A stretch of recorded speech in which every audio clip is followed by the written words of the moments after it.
Uma questão aí do SSA1 2023, questão envolvendo colisões, gente. Vamos estudar isso aí, né? Que pode estar na tua prova deste ano, né? Vamos lá. Em um experimento de conservação de momento linear, uma partícula de massa m igual a 0,1 kg colide com um disco de raio r igual a 10 cm e massa m 2 kg, a uma velocidade de módulo v igual a 100 metros por segundo. Após a colisão, o disco se move com velocidade de módulo w, conforme ilustra a figura a seguir. Tá aí a figura, né? Sabendo que θ é igual a 45 graus, qual é então aproximadamente a intensidade de W, que é essa velocidade desse disco, né, após a colisão. Vamos lá.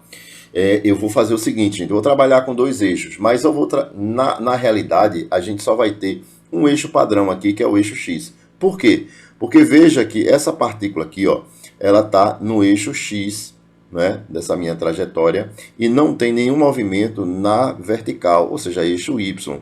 Então, a quantidade de movimento se resume à quantidade de movimento antes do eixo X e a quantidade de movimento depois do eixo X. E outra coisa, outro detalhe, esse raio que ele está dando aqui, a gente não vai utilizar. Por quê? Porque a gente vai usar o centro de massa desse disco aqui, certo? Vai facilitar. Porque em qualquer ponto aqui que eu pegar, qualquer ponto, a velocidade sempre vai ser a mesma, né? Nessa direção aqui que eu estou mostrando. Tranquilo? Então, vou usar o centro de massa, não vou me preocupar com esse raio, ok? Então, a gente vai trabalhar basicamente aqui com o eixo X. A gente tem aqui, ó, olha só, o eixo X. E aí a gente tem também o eixo Y. Só que eu não vou trabalhar com esse eixo Y. Eu vou trabalhar com esse eixo X. Mas, professor, não tem velocidade, não tem quantidade de movimento dessa partícula no eixo Y? Tem. Só que essa componente aqui da quantidade de movimento desse disco vai se anular com essa componente aqui, ó, no caso com essa quantidade de movimento dessa massa mzinho. Então eu não vou me preocupar com o eixo Y, só vou me preocupar com o eixo X. Então isso daqui, ó, não vai me servir para nada aqui, ó. Olha só. Eu só vou analisar a quantidade de movimento no eixo X antes e a quantidade de movimento no eixo X depois, certo? Para isso é importante você determinar este vetor aqui, ó, da minha componente no eixo X. Pessoal, que é justamente essa componente aqui, ó.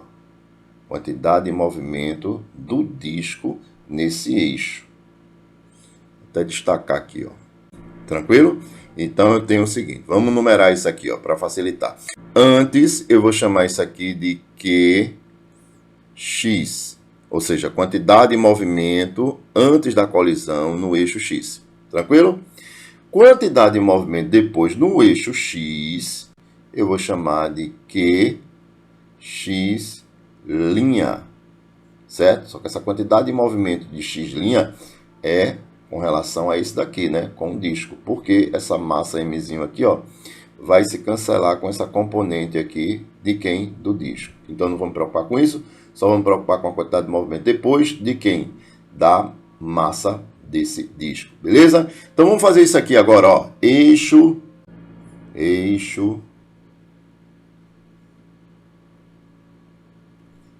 X. Eixo X. Então a gente tem o seguinte, ó, quantidade de movimento antes no eixo X, certo? É igual a quantidade de movimento no eixo X depois, que é X', né? Ok? Como é que eu calculo a quantidade de movimento antes? É a massa dessa partícula vezes a sua velocidade. Então, vai ser mzinho vezes a sua velocidade v. Quantidade de movimento de X'. X' é essa partícula aqui, que é o disco, né? Então, vai ser a massa, mzão. Olha só, mzão, vezes a velocidade, né, dela. Só que essa velocidade ela tem que estar no eixo X. Então, essa componente aqui, gente, dá uma olhada aqui. Esse vetor ele se encaixa aqui, ó. Isso aqui é hipotenusa. Isso aqui é um ângulo de 90 graus. Então, isso aqui é cateto adjacente. Então, a gente usa o quê? Cosseno, né? Então, aqui é W, que é a velocidade, vezes o cosseno do ângulo. O cosseno de quem? Cosseno de θ. Certo? Vamos substituir agora. A massa m, olha aqui, é 0,1. 0,1. A velocidade dela é igual a quanto? A velocidade é 100 Velocidade é 100. A massa emisão do disco, ele deu aqui, ó, é 2 kg. W é essa velocidade do disco que ele quer. E o cosseno do ângulo, o ângulo θ, ele deu aqui que é 45 graus. Então é cosseno de 45 graus. Vamos resolver essa continha aqui agora. 0,1 vezes 100 dá 10, que é igual a 2 vezes W, vezes o cosseno de 45 graus, gente, é raiz de 2 sobre 2. Daqui eu posso cancelar esse 2 com esse 2 aqui, né? Olha só, posso cortar esse 2 aqui com esse 2 aqui, ó. E aí eu já vou logo passar para o outro lado, esse raiz de 2 está multiplicado W, vai passar para o outro lado dividido. Então vai ficar dessa forma aqui, ó. Vai ficar W, que é a velocidade do disco, é igual a 10 dividido por raiz de 2.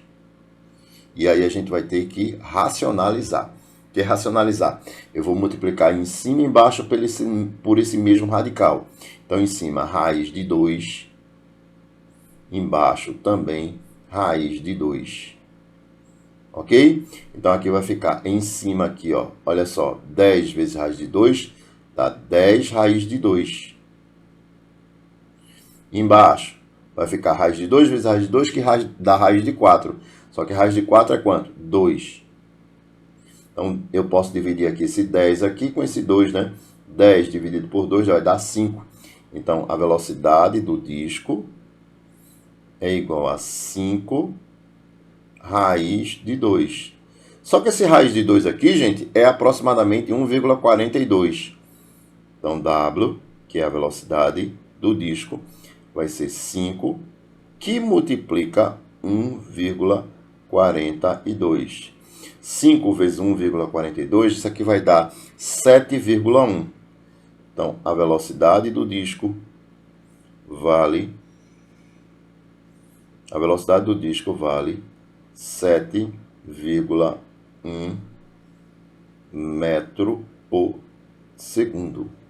E aí a gente encontra isso na alternativa da letra C. Beleza, gente? Então, galerinha linda, uma questão massa aí pra gente estudar essa parte de quantidade de movimento em colisões, né? Beleza? Galerinha linda, eu vou ficando por aqui. Se inscreve aí no canal, né? Deixa seu like, indica para seus amigos para este canal crescer cada vez mais, ok? Um abraço, valeu, tchau, tchau, fui.